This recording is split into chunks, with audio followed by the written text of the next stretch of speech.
في إطار الجولة السادسة من البطولة التونسية لموسم 2025، ينتظر عشاق كرة القدم التونسية مواجهة قوية تجمع بين الترجي الرياضي التونسي ونجم المتلوي، في مباراة تحمل طابع التحدي والرغبة في تحقيق الانتصار.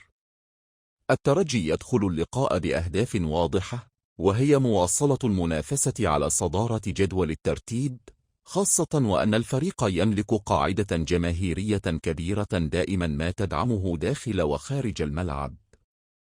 أما فريق نجم المتلوي فسيسعى بدوره إلى إحداث المفاجأة والعودة بنتيجة إيجابية أمام بطل إفريقيا السابق وأحد أكبر الأندية التونسية.